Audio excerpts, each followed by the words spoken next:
Relaciones Internacionales, escritor, y queremos saber eso, vamos a mostrarlo ahora en la cámara, pero lo que se viene hablando mucho sobre el libro tiene que ver con esto, ¿no? Lo que decía Hugo, ni un país de mierda, ni una sociedad sin futuro. ¿Por qué nos hace mal hablar como muchas veces se habla de nuestro país? Bueno, parecería que en todo este contexto que venimos describiendo de inflación, de crisis económica en general, la cuestión de cómo hablamos de nosotros mismos, las narrativas nacionales, parecerían ser un elemento menor, ¿no? Como, o sea, está pasando todo esto, no me vengas a hablar de narrativas. Y en realidad, una de las cosas que nosotros mencionamos y por lo cual nos parece que es muy importante, tiene que ver con que todos los países en el mundo tienen sus narrativas nacionales, sus relatos, distintas historias que se cuentan sobre el pasado, pero especialmente sobre el futuro, es decir, hacia dónde vamos. Estas narrativas sirven principalmente para que las personas que están ahora del otro lado, que mañana se tienen que levantar para trabajar como todos los días, tengan una motivación, una idea de que el futuro va a ser mejor o puede ser mejor que el presente. Y en la Argentina, esos relatos y esas narrativas son siempre, o tienen desde siempre, una tendencia decadentista, es decir, una tendencia a siempre pensar que vamos a estar peor. Me hiciste acordar de dos cosas. Primero, un viejo libro de un autor llamado Don Gosset, que decía, el libro se titulaba Lo que dices recibes. Claro. Fíjate qué interesante. Y después, si te ven mal, ¿no? Absolutamente. De la gran Mirta. Claro, pero digamos, escuchar constantemente esto de somos una porquería, que ¿no? somos chantas, que no trabajamos, cosas con las que no coincido, dicho sea de paso, pero creo que trabajamos un montón los argentinos. Todo eso nos afecta, digamos. Absolutamente, no solamente nos afecta hacia adentro y hacia la forma en que nosotros después encaramos el día a día, sino también afecta a nuestra imagen internacional. Claro. Esto en relaciones internacionales se llama poder blando, soft power. Y es el motivo por el cual todos nosotros usamos jeans, pantalones de jean y no kimonos, ¿no? Y eso tiene que ver con la hegemonía cultural también, ¿eh? Exactamente, la proyección de poder a través de aquellos elementos más blandos. Sí. Y en este caso la Argentina ha trabajado en algunas épocas de su historia un poder blando muy fuerte. De hecho, de esas épocas queda como un resabio, una idea de la Argentina como un país arrogante frente al resto de América Latina. Y en los últimos años esto lo ha perdido. Nosotros lo que tratamos de proponer es recuperar una narrativa nacional de futuro y de oportunidad que motive a los argentinos. Ahora yo te pregunto, porque también ahí hay un enclave interesante.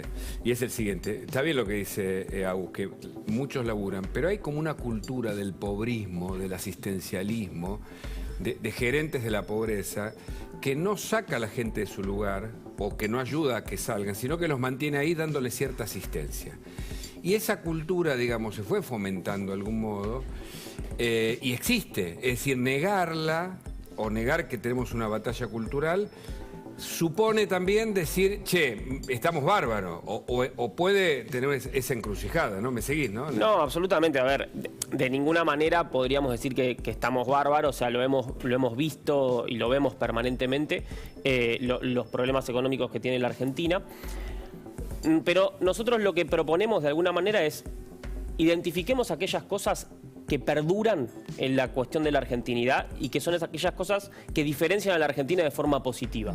Existen un montón de elementos que nosotros los podemos ver desde dos ángulos. Por ejemplo, uno de los que trabajamos en el libro tiene que ver con la idea de la viveza criolla, ¿no? Es decir, nosotros hablamos permanentemente de la idea de viveza criolla como algo negativo, es decir, como un elemento donde, bueno, no somos pícaros, nos engañamos a las otras personas y demás.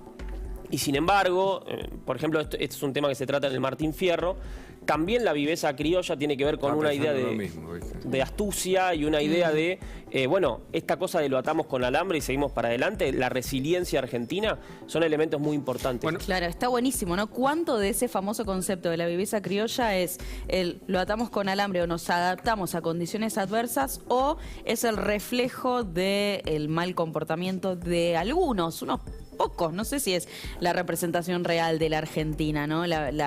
Lo que se trata de ubicar a la viveza criolla como es igual a el chanta argentino. Probablemente es un poco de cada cosa, o sea, todos los países tienen esta si quiere, multiplicidad de personalidades, pero al mismo tiempo la Argentina tiene un montón de valores que tienen que ver con esto, que son muy positivos. Exacto. Y los cuales quizá los miramos menos, ¿no? Por ejemplo, todo lo que tiene que ver, que lo hemos conversado alguna vez, con la movilidad social ascendente, es decir, con esta idea de que el hijo del chofer puede el día de mañana tener un auto.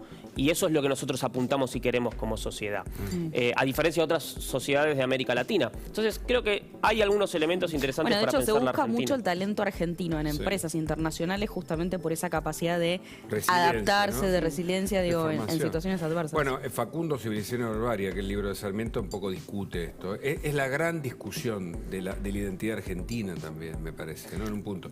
El problema son los datos del presente, que nos llevan a preocuparnos porque tenemos un paciente enfermo y hay que sanar, ¿viste? Y si vos decís, estamos bien, me parece que hay ahí también algo... Es como, ¿viste? Cuando vas al nutricionista y vos decís, che, pero estoy...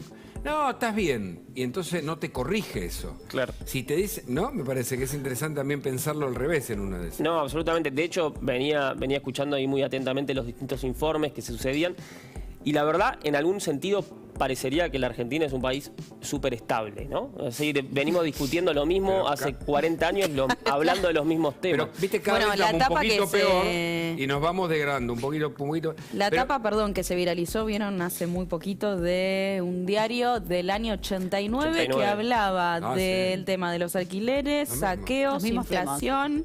Era un Marty McFly yendo en el DeLorean al pasado y volviendo hoy, traía la misma tapa. Vamos 20 años para atrás, 2003, vamos a hablar también de saqueos, también del Fondo Monetario, también vamos a hablar de la cuestión del tipo de cambio. Es decir, hay una especie de circularidad que también en la discusión de temas lo que genera es el escenario, porque también escuchaba hoy a la mañana a los candidatos en las elecciones de Santa Fe que decían, bueno, queremos que la gente vaya a votar, ¿no? Y efectivamente, si vamos a las PASO nacionales, vamos a ver que hay una elección de 4/4, ¿no? Es decir, el candidato más votado es el que no fue a votar. O sea, hay 12 millones de personas. 11 millones 100 mil personas. Y si sumamos las 900.000 que votaron en blanco. Y una pena cuando estamos celebrando 40 años de democracia, ¿no? Algo que costó tanto. Absolutamente, pero de alguna manera después le sigue Milei con 7 millones. Claro, casi duplicando al segundo candidato. Con 4, Larreta con 3 y pico, así.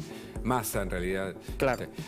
Ahora, perdón, pregunta... No, en realidad lo que me interesa saber es un poco esto que vos planteas de la circularidad, ¿no? Como para romper eso, justamente vos planteás, bueno, vamos a romper con esta narrativa que construimos. ¿Hay algún ejemplo en el mundo que hayan podido lograr eso? Es decir, cambiar esta narrativa decadente por una positiva. ¿Tenemos alguna luz al final del túnel?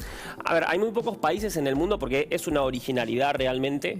Hay muy pocos países en el mundo que hayan tenido estas experiencias de narrativa nacional decadentista, ¿no? Esta idea de permanentemente estamos hablando mal de nosotros mismos. Incluso países que han estado en situaciones muy malas. Cuando nosotros hablamos de China como un país que está en crecimiento, el 75% de la población de China es pobre, no el 40%, el 75%. Entonces... Pero esa pobreza, ojo, ¿es comparable con nuestra pobreza? Es una pobreza mucho más estructural, una pobreza mucho más mucho más difícil. Porque también la pobreza de Haití es muy distinta a nuestra pobreza. Absolutamente. Es decir, cada pobreza tiene sus condimentos. De hecho, nosotros medimos a partir de una configuración que mide clases sociales, nivel educativo, y es propia. Y tiene, por supuesto, correlatos a nivel internacional. Pero está bien, perdón. No, y tiene que ver con elementos con los que nosotros nos queremos comparar también, y eso es algo positivo como sociedad, porque si no, también parece como que uno siempre intenta compararse hacia abajo, ¿no? Y eso de ninguna manera es... que en el marco de América Latina tenemos el salario más pobre hoy, o de los más pobres, y la jubilación más pobre. Si te comparás con, no sé, Honduras o El Salvador o Haití, decíamos, obviamente que estamos mejor. Lo que pasa es que para nuestro potencial, este es el gran dilema que tenemos. Estamos con una pobreza estructural del 25%, una pobreza del 45%, y 6 de cada 10 chicos son pobres. Esos datos son... ¿Viste? Es como para nada. Y los dirigentes que nos llevaron ahí salieron de nuestro propio voto. Es decir, somos los responsables, ¿no? Y de alguna manera, uno de los puntos que nosotros planteamos, y también respondiendo a la pregunta anterior, tiene que ver con que las transformaciones, este tipo de transformaciones, se realizan de abajo hacia arriba, no de arriba hacia abajo. Es decir, por más que venga mañana el presidente que gane las próximas elecciones y diga somos el mejor país del mundo, digo, estas transformaciones se van a tener que hacer de abajo hacia arriba, desde todas las personas que están ahora del otro lado mirando, que de alguna manera son también aquellos, nosotros hablamos de los justos, robándole un poco un poema a Borges, que él habla de aquellas personas que no se conocen y están salvando al mundo. La semana pasada estuvimos presentando el libro en Corrientes y se nos acercaron un grupo de empresarios, emprendedores que nos decían, mira, nosotros trabajamos en la industria del arroz y usamos imágenes satelitales de satélites argentinos, de Satellogic, las combinamos con el uso de inteligencia artificial y en función de eso tomamos mejores decisiones sobre cuándo inundar los campos de arroz y cuándo no. Mira. Entonces, cuando vemos que esas cosas pasan en la Argentina y suceden en todos los puntos del país, también vemos que existen dos Argentinas, ¿no? Hay una Argentina que está encerrada en esta circularidad y hay otra que está mirando hacia el futuro, que es pujante y que también tiene una visión y que es muy prometedora. Y ese es un mensaje que nos gustaría dar. ¿Crees que hay una batalla cultural, como muchos pensamos, en términos de una mecánica? Cuando yo hablo de pobrismo, yo creo que hay ciertos gente que trabaja para el pobrismo o que lo hace adrede, digamos,